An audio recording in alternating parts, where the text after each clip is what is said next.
Hello everyone, welcome back to my channel. तो आज हम बनाएंगे एक छोटा सा रोज़ और उसकी प्रैक्टिस करेंगे। ओके, यहाँ पे मैंने आउटलाइनिंग कर ली है एंड अब मैं इसमें कलर फिल करूँगी।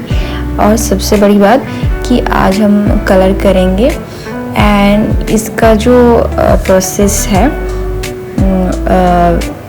Dry on wet. Okay, dry on wet क्या है आप कमेंट में ज़रूर बताना।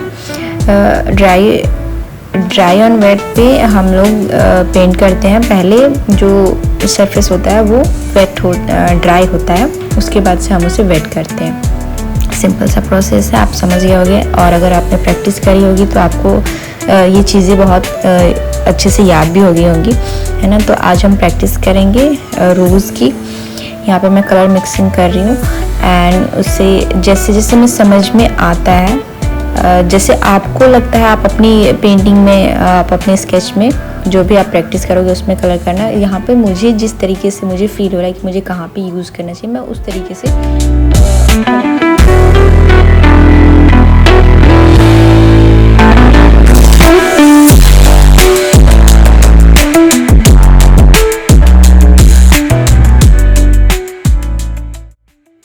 यहाँ पे कोई ऐसा कोई रूल नहीं है कि इसे इसी तरीके से करना है। आप जैसे करना चाहो या आपको जैसे कंफर्टेबल हो आप वैसे स्टार्ट कर सकते हो।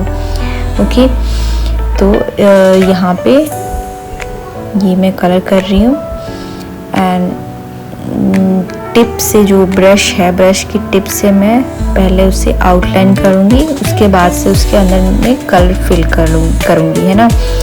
आउटलाइनिंग इसलिए करनी है कि कलर बाहर ना जाए। बेसिकली अपना ब्रश को हैंडल करने की हैबिट हमारी डेवलप होगी और जो कलर है वो आउटलाइनिंग से बाहर नहीं जाएगा।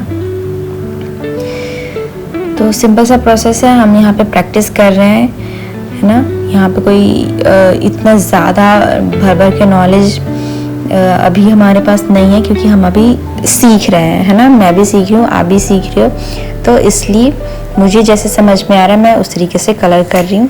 डार्क शेड यूज़, डार्क मतलब जो इमेज है उसको 3D में दिखाने के लिए डार्क कलर का यूज़ नहीं करेंगे, मतलब ब्लैक कलर का यूज़ नहीं करेंगे। किसी भी डार्क कलर का यूज़ करके जो प्रेजेंट कलर है रेड कलर, उसको थोड़ा सा डार्क टोन में लेके आएंगे, ठीक है। इस चीज़ को आप ये हमेशा याद रखना।